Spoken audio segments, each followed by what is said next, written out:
Hello dear fans. What is neutralism? Each living organism in natural conditions does not live in isolation, it is surrounded by many other representatives of living nature, and they all interact with each other. Interactions between organisms, as well as their influence on living conditions, are a combination of biotic environmental factors. Neutralism. The ecosystem is a prerequisite for the existence of living things. After all, the reserves of biogenic elements are not unlimited, and only the cycle system can give these reserves the property of infinity, which is necessary for the continuation of life. Living organisms do not settle with each other by chance, but form communities that are adapted to cohabitation. Among all the huge variety of all interconnections of living things, certain types of relationships can be distinguished, which have much in common among organisms of various systematic groups.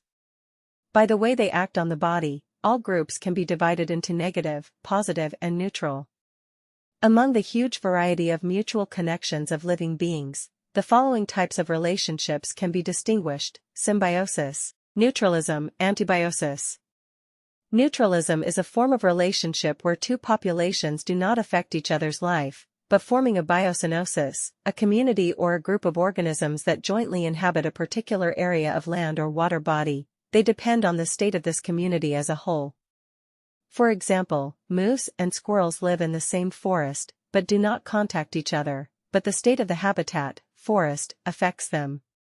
Another example, there are several species of American warbler. These are small insectivorous birds that live in spruce forests. All of them get food in the crowns of trees. But it turns out that each species mainly uses one specific part of the crown, someone's top, another species is thin branches, etc. Each species has occupied its own niche, performs its specific function, and birds do not affect each other's life, but they depend on the state of the trees where they get their food. Of course, such stable ties have developed as a result of mutual adaptation.